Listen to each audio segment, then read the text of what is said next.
વાણિયા બંદર મહાસુદ 14 બુધ 1945। સત્પુરુષોને નમસ્કાર। સુગ્ન, મારા તરફથી એક પત્તું પહોંચ્યું હશે। તમારો પત્ર મેં મનન કર્યો। તમારી વૃત્તિમાં થયેલો ફેરફાર આત્મહિતેશવી મને લાગે છે। ખીમજી દેવજી પર જણાય છે આ પત્ર। તેમાં લખ્યું કે તમારો પત્ર મળ્યો, એને મેં મનન કર્યો। તમારી વૃત્તિમાં થયેલો ફેરફાર તમારા સ્વભાવમાં તે આત્મહિતેશી મને લાગે છે। અનંતાનુબંધી ક્રોધ, અનંતાનુબંધી માન, અનંતાનુબંધી માયા અને અનંતાનુબંધી લોભ, એ 4 તથા મિથ્યાત્મોની, મિશ્રમોની, સમકિત મોહિની, એ 3, એમ એ 7 પ્રકૃતિ જ્યાં સુધી ક્ષયોપશમ ઉપશમ કે ક્ષય થતી નથી ત્યાં સુધી સમ્યક દ્રષ્ટિ થવું સંભવતું નથી। ત્યાં સુધી સમ્યક દર્શન પ્રાપ્ત ન થાય। 7 પ્રકૃતિઓ જ્યાં સુધી ઉપશમ ક્ષયોપશમ કે ક્ષય નહીં થાય ત્યાં સુધી સમ્યક દ્રષ્ટિપણું થવું સંભવતું નથી। એ 7 પ્રકૃતિ જેમ જેમ મંદતાને પામે તેમ તેમ સમ્યક્ત્વનો ઉદય થાય છે। જેમ જેમ કશાયો ઘટે અને મિથ્યાત્વ મન થાય તેમ તેમ સમકિત તરફ જાય છે, એનો ઉદય થાય છે। તે પ્રકૃતિઓની ગ્રંથિ છેદવી પરમ દુર્લભ છે। અનંતકાળ વહી ગયો। જ્યારે આત્માનો જન્મ જ નથી તો ભૂતકાળ કેટલો ગયો? અનંતકાળ વહી ગયો, છતાં પણ હજુ જીવને સમ્યક્ત્વની પ્રાપ્તિ નહીં થઈ, એટલે કેટલું દુર્લભ છે। તે પ્રકૃતિઓની, આ 7 પ્રકૃતિઓની, અનંતાનુબંધી ક્રોધ, માન, માયાલોભ, મિથ્યાત્મોની, મિશ્રમોની, સમકિતમોની, એ 7 પ્રકરણીઓની ગ્રંથિ એટલે ગાંઠ એવી નિબિડ છે કે તેને છેદવી પરમ દુર્લભ છે। યથા પ્રવૃત્તિકરણ સુધી તો અનંત વાર આવ્યો, છતાં પણ ત્યાંથી આગળ વધી શક્યો નહીં, માટે હજુ સુધી જ્ઞાન પ્રાપ્તિ થઈ નથી। જેની તે ગ્રંથિ છેદાઈ તેને આત્મા હસ્તગત થવો સહેલો છે। જેના કશાયો મંદ પડ્યા એટલે કશાયની ઉપશાંતતા, માત્ર મોક્ષ અભિલાષ, ભવે ખેદ પ્રાણી દયા કે ભવે ખેદ અંતરદયા, તે કહીએ જિજ્ઞાસ। તે જિજ્ઞાસુ જીવને થાય સદગુરુ બોધ, તો પામે સમકિતને, વર્તે અંતરશોધ। તો કશાયો ઘટવા જોઈએ આપણા, અને આ મિથ્યા માન્યતાઓ મંદ થવી જોઈએ, તો જ સમકિત થાય।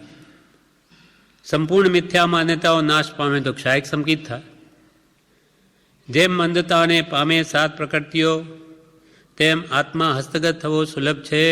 તત્વજ્ઞાનીઓએ એ જ ગ્રંથિને ભેદવાનો ફરી ફરીને બોધ કર્યો છે। જ્ઞાની પુરુષોએ વારંવાર એ જ કહ્યું છે કે આ 7 પ્રકૃતિઓને તમે ઘટાડો, મટાડો, એમાં તમારું કલ્યાણ છે। તત્વજ્ઞાનીઓએ એ જ ગ્રંથિને, આ મિથ્યાત્વની ગ્રંથિને ભેદવાનો ફરી ફરીને બોધ કર્યો છે। કેમ કે સમકિત થયું એટલે મોક્ષ નિશ્ચિત થઈ ગયો। ભલે એને અર્ધપૂતગલ પરાવર્તન પછી પણ એનો મોક્ષ નિશ્ચિત છે। એટલે એ ગ્રંથિ, મિથ્યાત્વની ગ્રંથિને ભેદવાનો ફરી ફરીને સત્પુરુષોએ બોધ કર્યો છે। જે આત્મા અપ્રમાદ પડે તે ભેદવા ભણી દ્રષ્ટિ આપશે, તે આત્મા આત્મત્વને પામશે નિસંદેહ છે। જે આત્મા, કોઈ પણ આત્મા અપ્રમાદી થઈ, પુરુષાર્થી બની અને આ મિથ્યાત્વની ગ્રંથિને છેદવા ભણી ધ્યાન આપશે, તે આત્મા જરૂર પોતાના શુદ્ધ આત્મ સ્વરૂપને પામશે।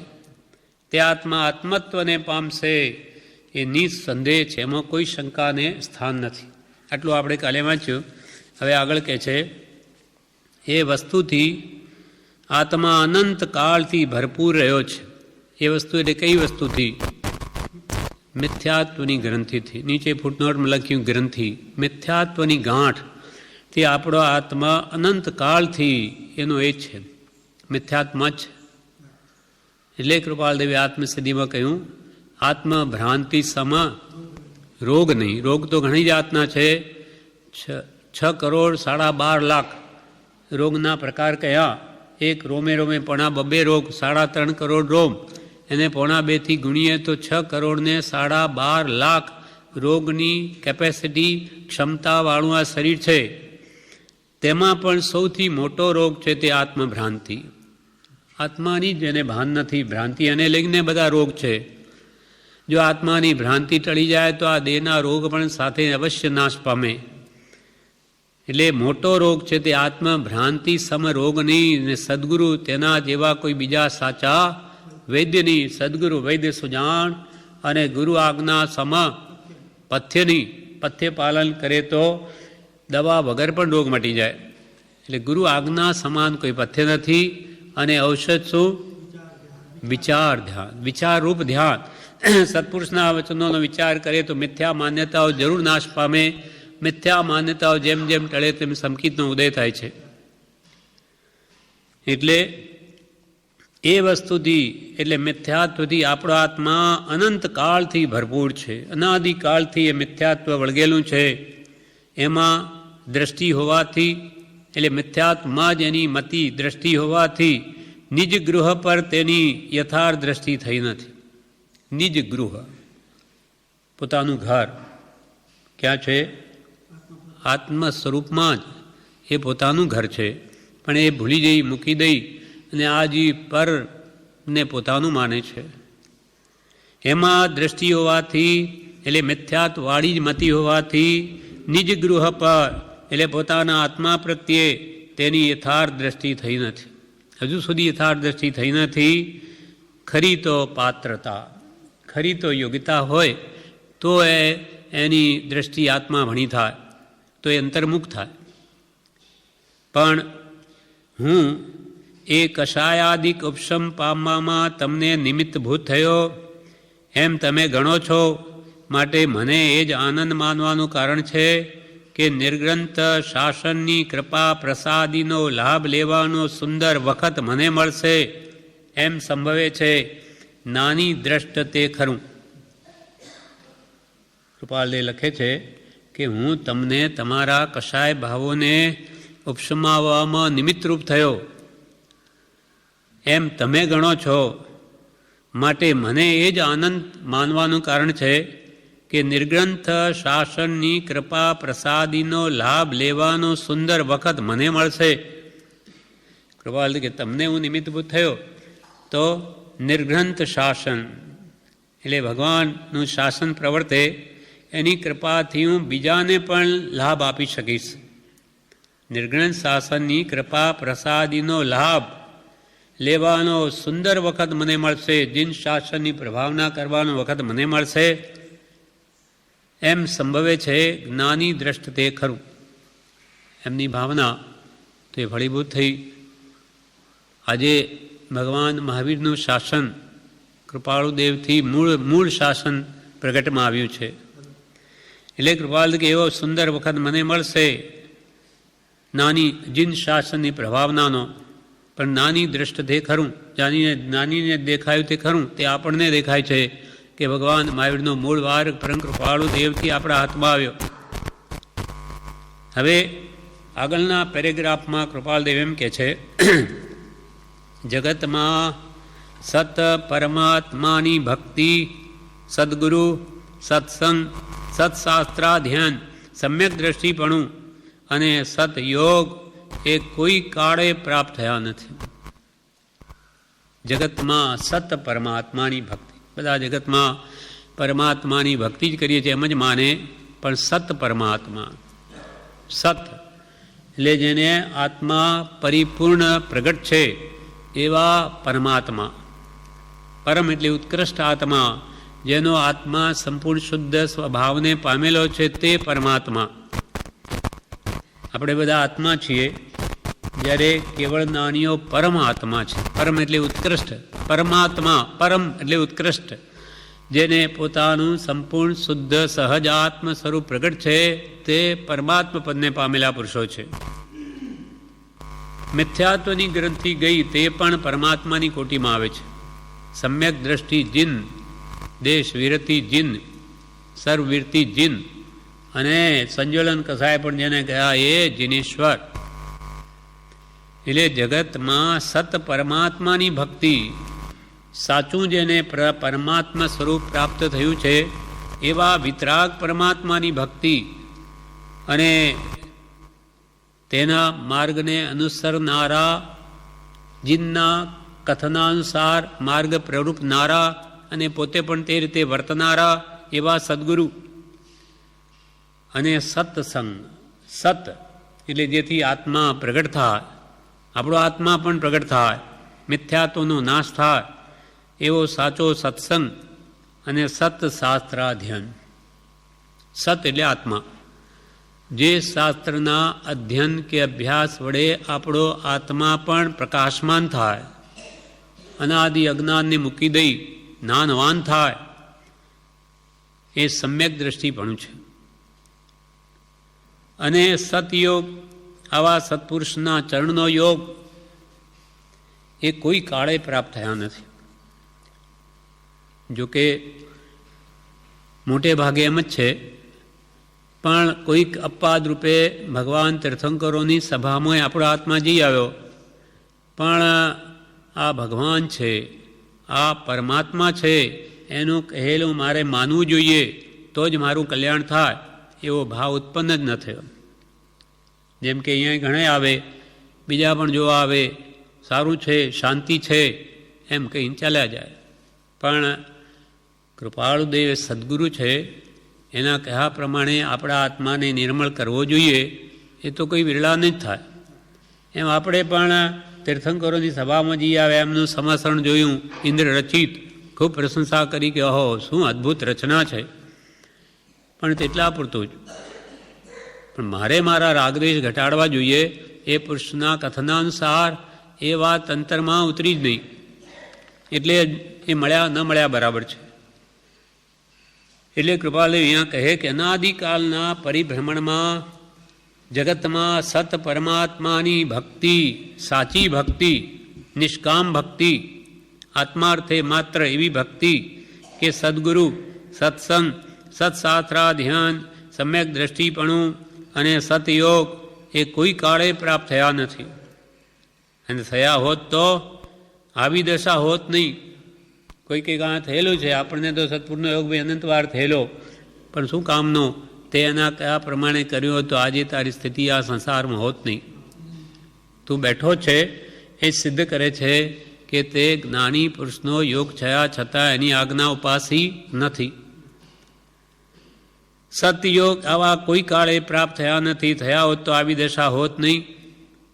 પણ હવે જે થઈ ગયું તે થઈ ગયું. પણ જાગ્યા ત્યાંથી પ્રભાત. એમ રૂડા પુરુષોનો બોધ ધ્યાનમાં વિનયપૂર્વક આગ્રહી તે વસ્તુ માટે પ્રયત્ન કરવું, એ જ અનંત ભવની નિષ્ફળતાનું એક ભવે સફળ થવું મને સમજાય છે. કૃપાલ કે જે નિરુપાયતા થઈ તે થઈ, હવે એનું શું? ભૂતકાળ વહી ગયો, ભૂતકાળમાં યોગ થયો તે સફળ ન થયો, હવે શું કરવું? ભૂતકાળને ભૂલી જવું, વર્તમાન સુધારવું, તો ભવિષ્ય સુધરશે. એટલે જાગ્યા ત્યાંથી પ્રભાત. જાગ્યા, સવારમાં મોડા જાગ્યા, 8 વાગ્યા ગયા, 9 વાગે જાગ્યા, તો કે જાગ્યા ત્યાંથી સવાર ગણ, હવે કામ તો શરૂ કર. પણ કે હવે તો મોડું થઈ ગયું, હવે શું થાય? એમ કરવાથી કાંઈ વળે નહીં. જાગ્યા ત્યાંથી પ્રભાત. હવે કે હવે તને બહાન આવ્યો તો હવેથી સહી કરવા માંડ. જાગ્યા ત્યાંથી પ્રભાત. એમ રૂડા પુરુષોનો બોધ, રૂડા પુરુષોએ, જ્ઞાની પુરુષોએ કહ્યું, તેને ધ્યાનમાં વિનયપૂર્વક આગ્રહી. જ્ઞાની પુરુષોએ એમ કહ્યું તો વિનયપૂર્વક એની આજ્ઞાને શિરોધારી કરે, ઉપાસે, આજ્ઞાને આગ્રહી, આગ્રહી એટલે ગ્રહણ કરે. તે રૂડા પુરુષોનો બોધ ધ્યાનમાં વિનયપૂર્વક આગ્રહી તે વસ્તુ માટે. કઈ વસ્તુ માટે? પોતાના સ્વરૂપને પામવા માટે. પોતાનું સ્વરૂપ, શુદ્ધ સહજાત્મ સ્વરૂપ, એ જ પરમાત્મા સ્વરૂપ છે. આને પરમાત્મામાં કોઈ અંતર નથી નિશ્ચયને. તો પોતાનું શુદ્ધ સ્વરૂપ પામવા માટે પ્રયત્ન કરવું, એ જ અનંત ભવની નિષ્ફળતાનું એક ભવે સફળ થવું મને સમજાય છે. સવાલ કે હવે થઈ ગઈ, ભૂલે થઈ ગઈ, એનું શું? આજે રોંદણા રડીએ કંઈ વળે એમ નથી. ભૂલ થઈ તે થઈ, પણ હવે તો પુરુષાર્થ કરીએ. એટલે હવે એ વસ્તુ માટે પ્રયત્ન કરવું. હવે મારો શુદ્ધ સ્વભાવ કેમ પ્રગટે? અને સર્વ કર્મની બળવાન નિર્જરા કેમ થાય, નવીન કર્મનો બંધ ન થાય, જેથી હું જન્મથી છૂટું. એવો પોતાના શુદ્ધ સ્વરૂપને પામવા માટે પ્રયત્ન કરવું, પુરુષાર્થ કરવો, એ જ અનંત ભવની નિષ્ફળતાનું, અનંત ભવમાં તો નિષ્ફળ ગયા, નિષ્ફળતા મળી, અનંત ભવની નિષ્ફળતાનું એક ભવે સફળ થવું મને સમજાય છે. એક ભાવ પણ જો આત્માર્થે ગાડી દે જ્ઞાનીની આજ્ઞા અનુસાર તો અનંત ભાવનું સાટો વળી રહે. એક જ ભાવ કૃપાલ કે અનંત ભાવ તમે બીજી રીતે ગાળ્યા, એક ભાવ અમે કહીએ એમ કરો, જુઓ તો ખરા અખતરો કરીને શું પરિણામ આવે. તો કે તમારા અનંત ભાવનું સાટું વળી રહેશે.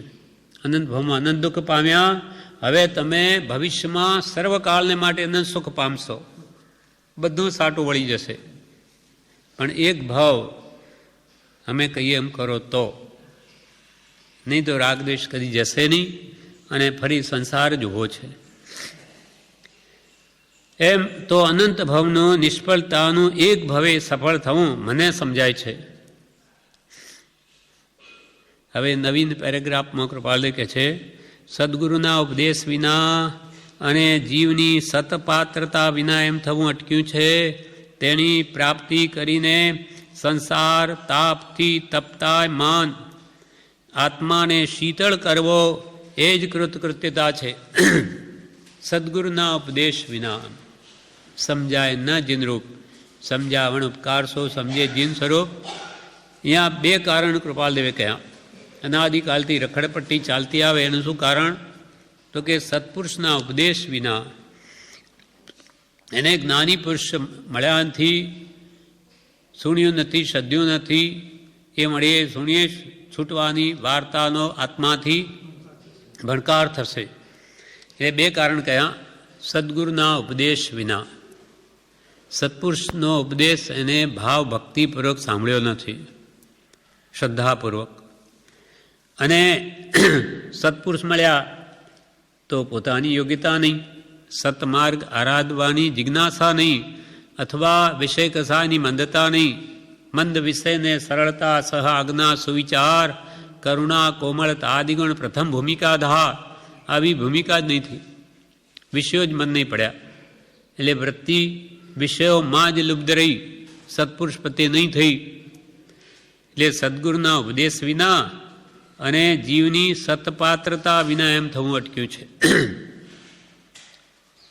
વિતરાગનો કહેલો પરમ શાંત રસમય ધર્મ તો પૂર્ણ સત્ય છે, પણ જીવના અનઅધિકારીપણાને લીધે, અનઅધિકારીપણું એટલે અયોગ્યતા તથા સત્પુરુષના યોગ વિના સમજાતું નથી. હવે સત્પુરુષનો યોગ છે, આ બધું જ જ્ઞાનીનો પ્રત્યક્ષ જે કહ્યું એ જ છે. સ્યાત મુદ્રા છે, સ્યાત વચન છે, પણ એ પ્રમાણે વર્તવાની પોતાની તૈયારી જોઈએ. પણ એ નથી થતી, એટલે ખાંડું બાંડું અનાદિકાલથી ચાલ્યા કરે. નાની મળે, પોતાને કલ્યાણ કરવાનો ભાવ ન હોય, પોતાને ભાવ જન્મે તો કોઈ કુગુરુ હાથમાં આવે એટલે પાછો રખડે. બે બરોબર યોગ બેસવા, નાનીએ મળવા, પોતાને યેન કેન પ્રકારણ અર્થાત કાર્યમ સાધ્યામી વા દેહમ પાત્યામી વા, કાર્યની સિદ્ધિ કરીશ, નહીં તો ભલે દેહ પડી જાય પણ બીજું નહીં કરું, માત્ર મોક્ષ અભિલાષ. એ બે થયા નથી. સદગુરુ મળે તો માત્ર મોક્ષ અભિલાષ થતો નથી, મોક્ષ અભિલાષ થાય તો સદગુરુ મળતા નથી. આ પ્રમાણે અનાદિકાળથી ખાંડું બાંડું ચાલ્યું આવે, એને લઈને આ જીવ સંસારમાં અનંતકાળથી ભટકે છે. સદગુરુના ઉપદેશ વિના અને જીવની સતપાત્રતા વિના એમ થવું અટક્યું છે, જ્ઞાન પ્રાપ્તિ અટકી છે. તેની પ્રાપ્તિ કરીને આત્માને પોતાના સ્વરૂપનું ભાન કરાવીને સંસાર તાપથી અત્યંત તપાયમાન આત્માને શીતળ કરવો એ જ કૃતકૃત્યતા છે. બસ હવે જે ભૂલ થઈ તે થઈ. હવે તો કે પુરુષાર્થ આદરી સંસારથી અત્યંત તપાયમાન, આધિ વ્યાધિ ઉપાધિથી ત્રિવિધ તાપથી બળતો આપણા આત્મા, હવે એને શીતળ કરવો. શીતળતા સ્વભાવમાં આવશે ત્યારે થશે. જેમ પાણીને અગ્નિ ઉપર મૂકી દીધો હોય તો એકદમ ખળબળ ખળબળ થયા કરે, ઉષ્ણ ઉદક જેવો રે આ સંસાર છે. આખા સંસારમાં ત્રિવિધ તાપાગ્નિથી પાણી જેમ કેમ ઉકળે તેમ આત્મા દુઃખી થયા કરે છે આદિ વ્યાધિ ઉપાધિથી. પણ અગ્નિ પરથી અને નીચે ઉતારી દે પાણીને તો સભામાં આવી જાય. સ્વભાવ શાંત છે, પાણીનો શીતળ છે. તેમ આપણો આત્મા પણ જો સભામાં આવી જાય તો પરમ શીતળતા અનુભવે, પણ વિભાવમાં છે માટે બળતરા અનુભવે છે. તેની પ્રાપ્તિ કરીને એટલે સદગુરુ મળ્યા પછી સંસાર તાપથી અત્યંત તપાયમાન આત્માને શીતળ કરવો, શાંત કરવો એ જ કૃતકૃત્યતા છે, એ જ કરવા યોગ્ય છે, અથવા એ કરે છૂટકો છે, કાર્યની પૂર્ણતા છે. એ પ્રયોજનમાં તમારું ચિત્ત આકર્ષાયું એ સર્વોત્તમ ભાગ્યનો અંશ છે, આશીર્વચન છે કે તેમાં તમે ફળીભૂત થાઓ. કૃપાલદેવ એમને લખે છે કે આવા આત્મકલ્યાણ કરવામાં તમારું ધ્યાન ખેંચાયું, આકર્ષિત થયું, એ તો સર્વોત્તમ ભાગ્યનો અંશ છે. તમારા પરમ ભાગ્યનો ઉદય થયો કે તમારું ચિત્ત આત્મકલ્યાણ ભણી આકર્ષિત થયું. આપણે ડુંગરસિંહભાઈ કહેજો, પેલા કહેજો અવાજ બંધ કરે. આવા આત્મકલ્યાણ ભણી તમારું ધ્યાન ખેંચાયું તો એ તો સર્વોત્તમ ભાગ્યનો અંશ છે. નહીં તો આ કાળમાં તો જિજ્ઞાસા આત્મપ્રાપ્તિની થવી એ દુર્લભ છે. અને કૃપાલદેવ આશીર્વાદ આપે છે કે આશીર્વચન છે કે તેમાં તમે ફળીભૂત થાઓ, તેમાં સફળતા મેળવો એવો અમારો આશીર્વાદ છે. અર્થાત તમારે આત્મકલ્યાણની ઈચ્છા થઈ છે તો તમને આત્મકલ્યાણની પ્રાપ્તિ થાઓ, એ માર્ગે આગળ વધો, એમાં અમારો તમને આશીર્વચન છે, આશીર્વાદ છે, આશીર્વચન છે કે તેમાં તમે ફળીભૂત થાઓ. હવે આગળ કહે છે, ભિક્ષા સંબંધી પ્રયત્નમાં હમણાં મૂલતવો, જ્યાં સુધી સંસાર જેમ ભોગવવો નિમિત્ત હશે તેમ ભોગવવો પડશે, તે વિના છૂટકો પણ નથી. હવે એમને કંઈ દીક્ષા લેવાની ભાવના હશે એટલે કૃપાલદેવ શું કે હમણાં એ વાત મુલતવી રાખો, સંસાર ભોગવવો હશે તો હજુ ભોગવવો પડશે તમારે. ભિક્ષા સંબંધી, દીક્ષા લે તો પછી ભિક્ષા લેવા જાય, ભિક્ષા સંબંધી પ્રયત્નતા હમણાં મુલતવો, દીક્ષા લેવાની વાત હમણાં મુલતવી રાખો. જ્યાં સુધી સંસાર જેમ ભોગવવો નિમિત્ત હશે, તમારે સંસાર હજુ ભોગવો, ભોગાવલી કર્મ હશે તેમ ભોગવવો પડશે, તે વિના છૂટકો પણ નથી. તમારું ધાર્યું નહીં થાય, ધાર્યું કર્મ પ્રમાણે જ થશે અને તમારે સંસારના દુઃખ ભોગવા હશે તો ભોગવા જ પડશે, તે વિના છૂટકો પણ નથી. અનાયાસે યોગ્ય જગા સાંપડી જાય તો તેમ, નહીં તો પ્રયત્ન કરવું પડશે. એમ લાગે છે કે સહેજે તમારું જે પાત્ર, જે સ્ત્રી, એનું ઠેકાણું જો યોગ્ય જગ્યા સાંપડી જાય તો ઠીક, નહીં તો પુરુષાર્થ કરવો પડશે. આવું પાત્ર યોગ્ય ગોતવું પડશે કે તમને વિશેષ બાદરૂપ નહીં થાય. અનાયાસે યોગ્ય, પહેલાં તો કહ્યું એ સંસાર ભોગવવો પડશે, એ વિના છૂટકો પણ નથી. અનાયાસે યોગ્ય જગા સાંપડી જાય તો તેમ, નહીં તો પ્રયત્ન કરશો. સ્ત્રી એમ સમજાય છે કે તમારે જેની પત્ની બનાવવા તમારે ભોગવાનો ઉદય હોય તો એને માટે અનાયાસે તમારા ભાગ્યે કોઈ યોગ્ય પાત્ર મળી જાય તો ઠીક છે, નહીં તો પ્રયત્ન કરશો. નહીં તો ગમે તેવું આવી જાય તમારી ભાવનાને પછી ઠેસ પહોંચશે, તમે આત્માર્થ સાધી ન શકો. એટલે અનાયાસે યોગ્ય જગા સાંપડી જાય તો તેમ, નહીં તો પ્રયત્ન કરશો. અને ભિક્ષાટન સંબંધી યોગ્ય વેળાએ પુનઃ પૂછશો. પાછો તમારો ભિક્ષાટન લેવાનો વળી ભાવ આગળ જન્મે દીક્ષા, તો તે વખતે પુનઃ પૂછશો. વિદ્યમાનતા હશે તો ઉત્તર આપીશ, તે વખતે અમારી હાજરી હશે તો ઉત્તર આપીશ, અને અમે ચાલ્યા ગયા, અમારો દેહ છૂટી ગયો તો વાત પતી ગઈ. વિદ્યમાનતા હશે તો ઉત્તર આપીશ. હવે આગળ કહે છે, હવેના પેરેગ્રાફમાં એ તમે દીક્ષા લેવા ધારો છો, પણ પહેલાં ધર્મ શું છે એનું યથાર્થ સ્વરૂપ સમજો. દીક્ષાની વાત તો પછી છે. હવે ધર્મ સંબંધી વ્યાખ્યા લખે. ધર્મ એ વસ્તુ બહુ ગુપ્ત રહી છે. એ બાહ્ય સંશોધનથી મળવાની નથી. અપૂર્વ અંતર સંશોધનથી તે પ્રાપ્ત થાય છે. તે અંતર સંશોધન કોઈક મહાભાગ્ય સદગુરુ અનુગ્રહ પામે છે. પહેલાં તો સદગુરુ જોઈશે. દીક્ષા કોની પાસે લેશો? હવે એની કૃપા થશે ત્યાર તો તમને ધર્મની પ્રાપ્તિ થશે. ધર્મની વ્યાખ્યા કૃપાલદેવે કરી છે. ધર્મ એક તો ધર્મ કહે આત્મ સ્વભાવ કો શાસ્ત્રો વસ્તુ વસ્તુ સહાવો ધમ્મો માગદીમાં વસ્તુ એટલે વસ્તુ સહાવો એટલે સ્વભાવો ધમ્મો વસ્તુનો સ્વભાવ એ જ એનો ધર્મ છે. આત્મા પણ વસ્તુ છે. એનો સ્વભાવ જ્ઞાન દર્શન ચારિત્રમય છે. એ જ એનો ધર્મ છે. અને બીજી ધર્મની અનેક વ્યાખ્યાઓ કરી છે કે જે પ્રકારે આત્મા આત્મભાવ પામે તે પ્રકાર ધર્મના છે. વળી અહીંયા કે છે 761 પાન ઉપર કૃપાલદેવ જણાવે છે વ્યાખ્યાન સાર 1માં ધર્મની બધી વ્યાખ્યાઓ રત્નકરણ શાવકાચારના આધારે દિગંબર ગ્રંથ છે. હા, પ્રભુશ્રી કે અમને 2 ગ્રંથ બહુ જ સુંદર લાગે, બહુ જ અમને ગમ્યા છે. તે એક તો કે રત્નકરણ શાવકાચાર અને બીજો સમયસાર. એટલે આ છે વ્યવહાર ગ્રંથ, વ્યવહારને બતાવનાર શુદ્ધ રીતે. અને પેલો છે નિશ્ચય પ્રધાન ગ્રંથ સમયસાર.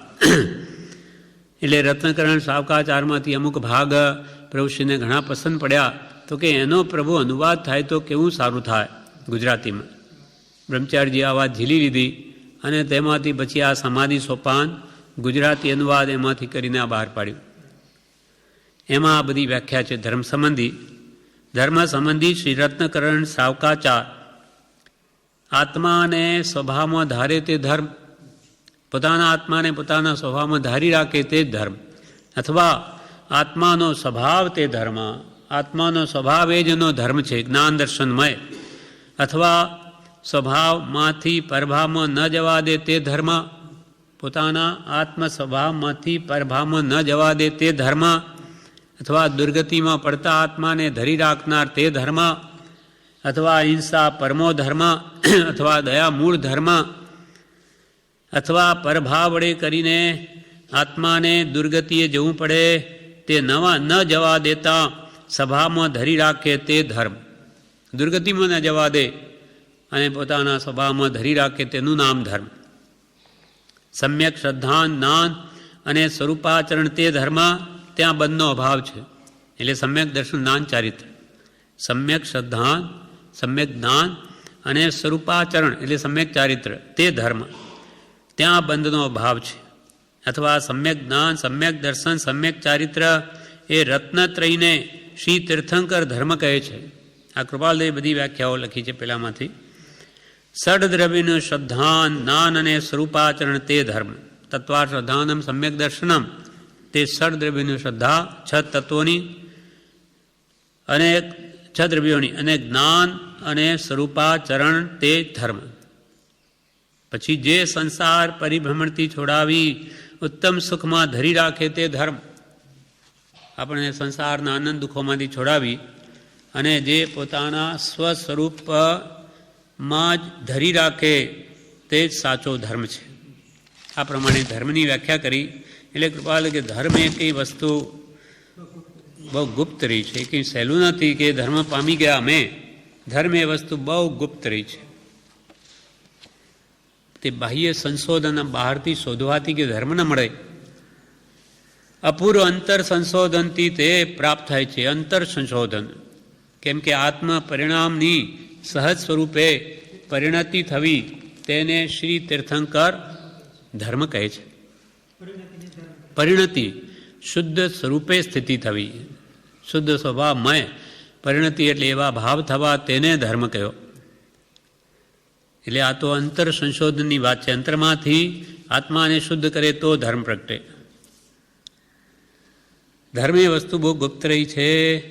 બાહ્ય સંશોધનથી તે મળવાની નથી. અપૂર્વ અંતર સંશોધનથી તે પ્રાપ્ત થાય છે.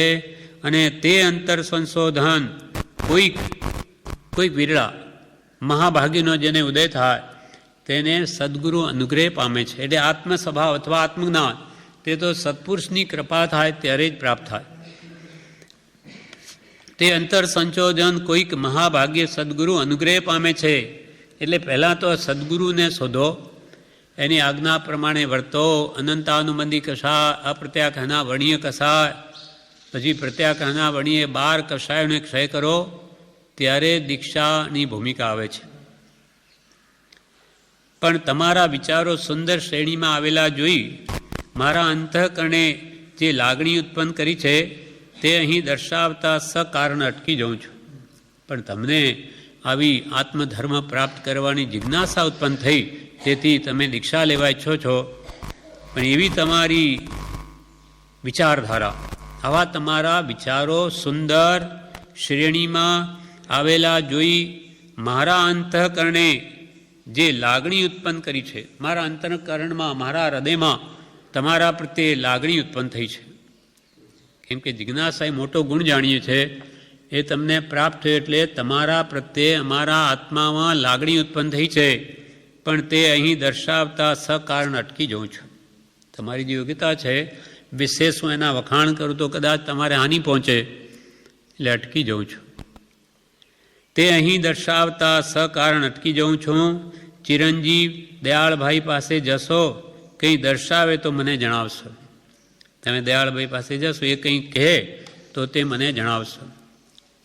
લખવા સંબંધમાં હમણાં કંઈક મને કંટાળો વર્તે છે, તેથી ધાર્યો હતો તેના 8મા ભાગનો પણ ઉત્તર લખી શકતો નથી. કંટાળો આવે છે કૃપાલને, હમણાં મને લખવામાં અમારો ઉદય નથી એવો, એટલે અમે જે ધારેલું જેટલું તમને લખવા તેનો 8મો ભાગ પણ ઉત્તર લખી શક્યો નથી. 8મો ભાગ પણ રૂપિયાનો 2 આની પણ હું નથી લખી શક્યો.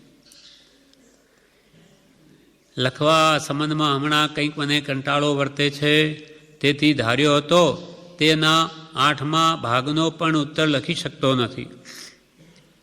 છેવટની આ વિનયપૂર્વક મારી શિક્ષા ધ્યાનમાં રાખશો. હવે આ પત્રમાં છેલ્લું એમને ભલામણ કરે છે કે છેવટની આ અમે જે શિક્ષા આપીએ છીએ તેને વિનયપૂર્વક તમે ધ્યાનમાં લેશો. છેવટની આ વિનયપૂર્વક મારી શિક્ષા, વિનય સહિત તમને કહું છું, શિક્ષા આપું છું, તે ધ્યાનમાં રાખશો. કે શું શિક્ષા આપે છે? તો કૃપાલય કહે છે, એક ભવના થોડા સુખ માટે અનંત ભવનું અનંત દુઃખ નહીં વધારવાનો પ્રયત્ન સત્પુરુષો કરે છે. એટલે તમારે હજુ ભોગાવલી કર્મ છે, સંસાર માંડવાનો હશે, પણ વાત એમ છે કે એક ભવના થોડા સુખ માટે, થોડા ઇન્દ્રિય સુખ માટે, કાલ્પનિક ઇન્દ્રિય સુખ માટે અનંત ભવનું અનંત દુઃખ સંસાર માંડે, સંસાર સુખ માટે રાગ દ્વેષ મોહ કરી અને અહીંયા પણ દુઃખી થાય, પણ મોહવત જાણે કે હું સુખી છું. એમ એક ભવના થોડા સુખ માટે અનંત ભવનું અનંત દુઃખ, રાગ દ્વેષ થાય એટલે ફરી નવા નવા ભવ બંધાય, અનેક તૃષ્ણાઓ વધે, કષાયો વધે, વિષયો પ્રત્યે આસક્તિ થાય. એટલે રાગ દ્વેષ અજ્ઞાનના કારણે જેમ જેમ ગાઢ થાય, કેમ કે રાગી સંગે રાગ દશા વધે થાય તીણે સંસારોજી. એટલે એક ભવના થોડા સુખ માટે અનંત ભવનું અનંત દુઃખ નહીં વધારવાનો પ્રયત્ન સત્પુરુષો કરે છે. જે સત્પુરુષો છે, જેને સત સમજાયું છે, તે તો આવા એક ભવના નહીં જેવા તુચ્છ ઇન્દ્રિય સુખ માટે અનંત ભવનું અનંત દુઃખ વધારવાનો પ્રયત્ન કરે નહીં. એક ભવના થોડા સુખ માટે અનંત ભવનો અનંત દુઃખ નહીં વધારવાનો પ્રયત્ન સત્પુરુષો કરે છે. છતાં પણ કૃપાલદેવ શું લખે કે આવા કર્મના ઉદય હોય અને પોતાની શક્તિ ન હોય ત્યાગ કરવાની, સંસાર કે આજીવન બ્રહ્મચર્યવ્રત પાળવાની, તો પછી સંસાર માંડે, તો એ પણ ભગવાને ધર્મ કહ્યો છે. કેમ કે જ્યાં સંપૂર્ણ મુનિપણું અંગીકાર કરવાની યોગ્યતા નથી, તો ગ્રસ્થ ધર્મ અંગીકાર કરીને પણ મર્યાદામાં રહીને ધર્મ આરાધન કરવું જોઈએ. એટલે પહેલાં તો એમ કહી દીધું કે એક ભવના થોડા સુખ માટે અનંત ભવનો અનંત દુઃખ કોણ વધારે? પણ હવે કે છે સ્યાત પદ એટલે કોઈ અપેક્ષા. સ્યાત પદ આ વાત પણ માની છે કે બનનાર છે તે ફરનાર નથી અને ફરનાર છે તે બનનાર નથી. જો તમારે સંસાર ભોગવવાનો, જેમ આગળ કહ્યું કૃપાલદેવે, એ ઉદય હશે તો કોઈ ટાળી ન શકે, અને બનવાનું હશે તો બનશે જ, અને નહીં બનવાનું છે તો નહીં બને. સ્યાદપદ આ વાત પણ માને છે કે બનનાર છે તે ફરનાર નથી ને ફરનાર છે તે બનનાર નથી. તો પછી ધર્મ પ્રયત્નમાં આત્મિક હિતમાં અન્ય ઉપાધિને આધીન થઈ પ્રમાદ શું ધારણ કરવો? કે તમારે સંસાર તો માંડવાનો ઉદય હશે તો થશે, નહીં થશે નહીં થશે, કે એની સ્મૃતિમાં રાખીને ધર્મ પ્રતિ પ્રયત્નમાં શિથિલ ન થવું.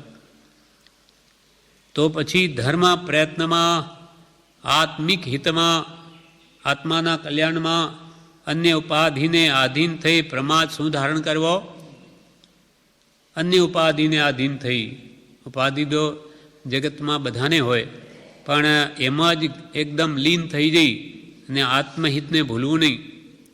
જે થવાનું તે થયા જ કરવાનું છે બધું, પણ સવાર સાંજ પણ આત્મપુરુષાર્થ તો જારી જ રાખો. આરદ્ર કુમાર જેવા સંસાર માંડવો જ નથી. ઉપરથી આકાશમાંથી વાણી ખરી કે ભોગાવલી કર્મ બાકી છે. તો કે કોણે ભોગાવલી કર્મ? શું કરી શકે કર્મો? હું એને તોડી નાખીશ એમ પુરુષાર્થને આગળ કરીને નીકળ્યા, પણ જે બનનાર હતું તે પાછો સંસાર માંડવો પડ્યો, અને પછી પણ છોડીને જાય છે એમ તૈયારી કરે એટલે માતા ચરખો કાતે. તે પત્ની, અનાપત્ની, આ માતાની પત્ની ચરખો કાતે બાળકની માતા. એટલે બાળકે પૂછ્યું કે કેમ માં આ શું કાતે? તો કે તારા પિતા તો દીક્ષા લઈને જવાના, એટલે આપણે પેટ કેમ ભરવું એના માટે કરું છું. તો કે કેમ દીક્ષા લઈને ચાલ્યા જાય? હું નહીં જવા દઉં. એમ કરીને કાચા તાંતણા જે એમને ભણેલા ચરખા ઉપર, એ એમના પગે 12 આંટા મારી દીધા. એટલે આર્ધકુમારને થયું હજુ મારે 12 વર્ષ હજુ આ સંસાર ભોગવવો પડશે, હજુ રહેવું પડશે સંસારમાં. ઈચ્છા બિલકુલ નથી, છતાં ફરીથી 12 વર્ષ ત્યાં રહે છે. એમ ભોગાવલી કર્મ હશે તો કોઈ છોડી ન શકે. સ્યાદપદ આ વાત પણ માને છે કે બનનાર છે તે ફરનાર નથી ને ફરનાર છે તે બનનાર નથી. તો પછી ધર્મ પ્રયત્નમાં આત્મિક હિતમાં આત્માનું કલ્યાણ જેમાં છે એવા ધર્મ પ્રયત્નમાં અન્ય ઉપાધિને આધીન તે પ્રમાદ શું ધારણ કરવો? કે ભાઈ હવે અમારાથી શું થાય, અમારે તો સંસાર માંડ્યો એટલે અમારાથી કંઈ નહીં થઈ શકે. એમ પ્રમાદી બનવાથી કાંઈ વળે નહીં. કેમ નહીં થાય? આટલા બધા કામ કરું, સવાર સાંજ આત્મહિત પણ કરું, અને કેમ આ અંતરની ભાવનાઓ નિર્મળ થાય, વિષય થાય, કેમ મન થાય, એનો પુરુષાર્થ કરું. તો પછી ધર્મ પ્રયત્નમાં આત્મિક હિતમાં અન્ય ઉપાધિને આધીન થઈ પ્રમાદ શું ધારણ કરવો?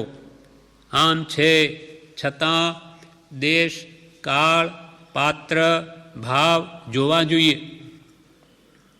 ભલે આવું છે તો પણ કેવો દેશ છે. જેમ કે આજે વર્તમાન સમય કેવો છે. આ સમયમાં દીક્ષા લઈએ તો ક્યાં સત્પુરુષ છે? કોના આધારે જીવીએ? બ્રહ્મચારી રહીએ તો એ કોણ છે ઉપર સત્પુરુષ? અથવા સત્સંગમાં નિવાસ કરવાની પોતાની સદૈવને માટે શક્તિ છે કે નહીં? એવો દેશ જોવો જોઈએ. આર્ય દેશ છે આ તો, પણ છતાં પણ મુંબઈ જેવામાં રહેવાનું થતું હોય તો પાલન કરવું આ બધા વ્રતો મુશ્કેલ છે. તો દેશ જોવો જોઈએ, કાળ જોવો જોઈએ, સમય જોવો જોઈએ. આ કેવો ભયંકર આ કલિકાલ વર્તી રહ્યો છે. મનુષ્યના મન કેવા દૂષિત છે, વાતાવરણ કેવું ગંદુ છે, મોહવાળું. તો દેશ, કાળ અને પાત્ર, પોતાની પાત્રતા કેવી છે એ પણ જોવાનું, યોગ્યતા. અને ઘર માંડે તો સામા જીવની પણ પાત્રતા કેવી છે એ પણ જોવું. એટલે દેશ, કાળ, પાત્ર અને ભાવ, પોતાના ભાવ કેવા છે, કેવા ભાવ રહે છે રોજે. કે આજીવન બ્રહ્મચારી રહી શકો એવા ભાવ લાગે છે? પોતે તો પોતાના ભાવ પોતાથી અજાણ્યા નથી. એ બધું જોવું જોઈએ. થવા કાળ તો થશે જ, છતાં આમ છે છતાં દેશ, કાળ, પાત્ર, ભાવ જોવા જોઈએ. સત્પુરુષોનું યોગ બળ જગતનું કલ્યાણ કરો. ચાહે મુનિ અવસ્થા હો કે બ્રહ્મચર્ય અવસ્થા હો કે ભલે ગ્રસ્ત અવસ્થા હો, પણ સત્પુરુષોનું યોગ બળ જગતનું કલ્યાણ કરો. સત્પુરુષના વચન બળે નિર્વાણ માર્ગને ઘણા પામ્યા છે. ગ્રસ્તો ઉત્તમ મુનિ પણ ન પાડી શકાય તો ગ્રસ્તો રહીને પણ કલ્યાણ કર્યું છે. પોતાની શક્તિ પ્રમાણે કરવું, યથાશક્તિ કહ્યું. સત્પુરુષોનું યોગ બળ જગતનું કલ્યાણ કરો. મન વચન કાયાના યોગ. જેમ કે જ્ઞાની પુરુષોનું વચન બળ તો આને લઈને આ વચનો નીકળ્યા. કાય બળથી આ લખ્યું પત્રો, મનોબળથી આખા જગતનું હિત ઈચ્છ્યું, આખા જગતનું કલ્યાણ કરી દઉં એવી જે તીર્થંકરોની કે કૃપાળુની ભાવના હતી, બધાને જીન માર્ગે ચડાવી દઉં એ એમનો ભાવ છે, એ મનોબળ.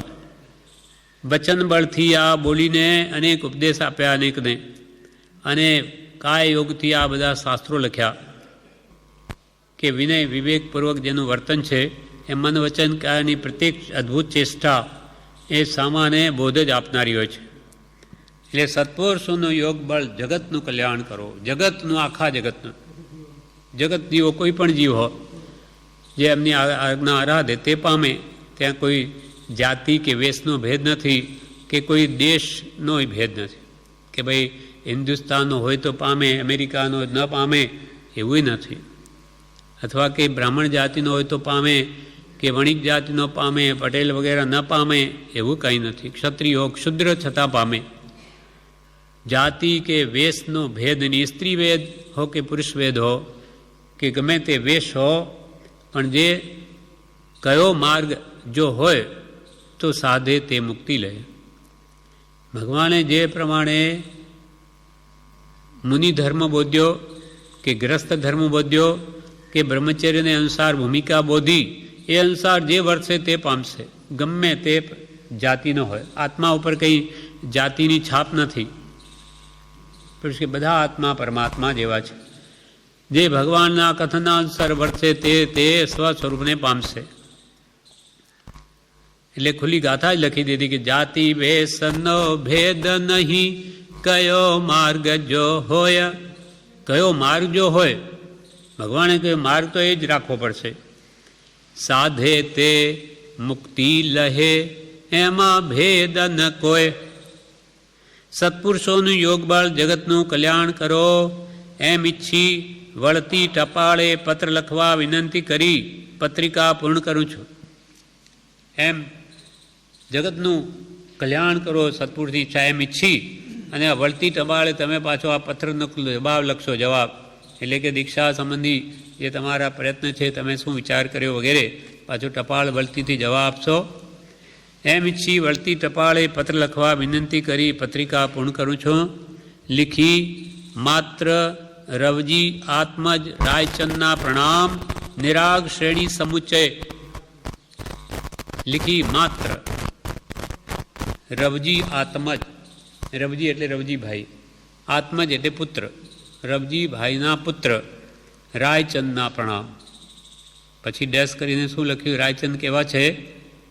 નિરાગ શ્રેણી સમુચ્ચય, એટલે જેની નિરાગ શ્રેણીના જે ચડતા ચડતા પરિણામે વિતરાગની શ્રેણી પ્રતિ સમયે ચડી રહી છે.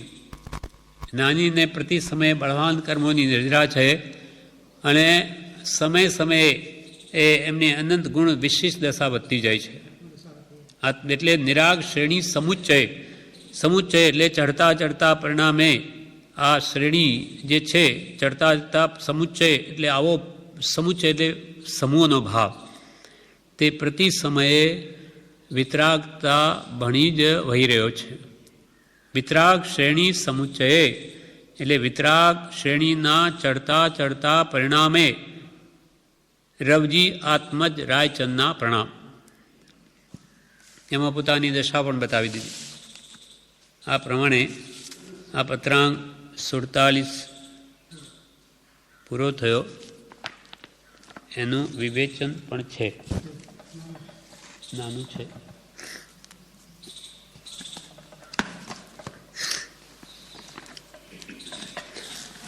વિવેચનમાં જણાવે છે. વિવેચનમાં પૂજ્યશ્રી કહે, 7 પ્રકૃતિ જ્યાં સુધી ઉપશમ ક્ષયોપશમ કે ક્ષય થાય નહીં ત્યાં સુધી ગમે તેટલું ભણે તો પણ દેહાધ્યાસ ન છૂટે. શાસ્ત્રો જુદી વાત છે, એ તો ક્ષયોપશમ થાય, પણ આ દર્શનમોનીય કર્મ જો મન થાય તો જ દેહાધ્યાસ જાય. ઘણું ભણવાથી જ્ઞાન ન થાય, આત્મજ્ઞાન, પણ દર્શન મોનીય કર્મ ઘટે, મોનીય તો જ જ્ઞાન થાય. ગમે તેટલું ભણે તો પણ દેહાધ્યાસ ન છૂટે. 7 પ્રકૃતિ ઉપશમ ક્ષયોપશમ કે ક્ષય થાય તો છૂટે. આત્માને કર્મ ન બંધાય એમ વર્તવાનું છે. અત્યારે જીવ શરીરને સંભાળે છે, શરીરમાં રહેલો આત્મા એને હવે સંભાળવાનો છે. હા, એક જ દેહ આત્મબુદ્ધિનું ગાઢપણું તે દેહાધ્યાસ. દેહમાં આત્મબુદ્ધિ એકદમ ગાઢ થઈ ગઈ, તે છે દેહાધ્યાસ. શરીરમાં રહેલો આત્મા એને હવે સંભાળવાનો છે, પણ આ જીવ શરીરને સંભાળે છે. 7 પ્રકૃતિ ક્ષય થવા માટે 6 પદ કહ્યા. જ્ઞાન દર્શન ભક્તિ આરાધે તો દેહભાવ છૂટે. આત્મસિદ્ધિ એ માટે લખી છે, જે જ્ઞાનીઓ કહ્યું છે તે મારે કરવું છે એમ જો જીવને થાય તો દેહભાવ છૂટે. પહેલું એ કરવાનું છે. જેને સમ્યક દર્શન થયું છે તેના વચનોની અને તેની શ્રદ્ધા કરવી. પહેલાં તો જ્ઞાની પુરુષની શ્રદ્ધા કરવી, તેના વચનોની. એમ કરવાથી કર્મ માર્ગ આપે છે. પછી તો એના કયા પ્રમાણે વર્તે. પહેલાં સત્સંગ કરીને જ્ઞાનીને ઓળખવા. જ્ઞાની પુરુષ કોને કયા એ પહેલાં જાણવું, પછી તેના પ્રત્યે ભક્તિ જગાડવી. ત્યારે સદગુરુના આત્માની ચેષ્ટાને વિશે વૃત્તિ રહેશે. એ ભક્તિનું ફળ છે. બહુ વિચારવાનું છે, બહુ વિચારવાનું છે. ઘણું એ જીવે વાંચ્યું છે પણ વિચાર્યું નથી. ઘણું વિચારવાનું છે. વાંચી લે પણ એના પર વિચાર ન કરે તો એ ભાવ પોતાના હૃદયમાં ઉતરતો નથી. છૂટે દેહાધ્યાસ તો નહીં કરતા તું કર્મ, નહીં ભોગતા તું તે હનો, એ જ ધર્મનો મર્મ. ધર્મ સમજ્યો ત્યારે કહેવાય કે જ્યારે દેહાધ્યાસ છૂટે. દેહમાં જે આપણી અહંબુદ્ધિ આસક્તિ છે એ છૂટે ત્યારે જે ધર્મ સમજ્યો કહેવાય. આત્માથી ભિન્ન વસ્તુઓમાં મોહ મારે રાખવો નથી. દેહનું ગમે તેમ થાવ પણ મારે તો આત્માનું કલ્યાણ કરવું છે. એ માટે સદગુરુને દેહ અર્પણ કરવો. જ્ઞાની પુરુષો કહે છે કે દુઃખ થાય છે તે દેહનો ધર્મ છે તો તેમ માનવું. મને કે બહુ દુઃખ થાય છે, શરીરમાં રોગ આવે તો કે દુઃખ થાય એ તો શરીરનો ધર્મ જ છે. શારીરિક વેદનાને દેહનો ધર્મ જાણી અને બાંધેલા એવા કર્મોનું ફળ જાણી સમ્યક પ્રકારે યાસ વાગ્યું છે. ક્ષમતાભાવે સહન કરવું સમ્યક પ્રકારે. એટલે રોગ થાય ત્યારે કે આવા વિચાર કરવા કે દુઃખ જે થાય છે એ તો દેહનો ધર્મ છે તો તેમ માનવું. નાની પ્રત્યે દ્રષ્ટિ રાખવાની છે. માનાદિક શત્રુ મહાન નિજ છંદે ન મરાય, જાતા સદગુરુ શરણમાં અલ્પ પ્રયાસે જાય. સદગુરુનું શરણું સાચું ગ્રહણ થયું તો પછી એને મારાપણું ન થાય. માનાદિકને શત્રુ કહ્યા તો મારે રાખવા નથી, કાઢી નાખવા છે એમ થાય. આપણને કૃપાલના વચનો પર વિશ્વાસ આવે તો કૃપાલદેવ એમ કહે છે કે માના અધિક મહાન શત્રુ છે આ કશાય ભાવો, તો કે એને કાઢી નાખવા. આત્મા ભાસતો નથી. સમ્યક દર્શન થાય તો આત્મા ભાસે. સમ્યક દર્શન થયા પછી સમ્યક ચારિત્ર માટે પુરુષાર્થ કરવાનો છે. સમ્યક એ અંતરાત્મા છે, પછી પરમાત્મા થવા પુરુષાર્થ કરવાનો છે. પરમાં વૃત્તિ જાય તે બધો પરમત ભાવ છે. બહિરાત્મામાંથી પહેલાં અંતરાત્મા થવું અને પછી પરમાત્મા થવાનો પુરુષાર્થ કરવો તો જરૂર પોતાનું પરમાત્મ સ્વરૂપ પ્રગટ થશે.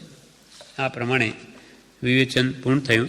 વિશેષ આગળનો 48મો પત્રાંક છે જે આપણે આવતીકાલ લઈશું.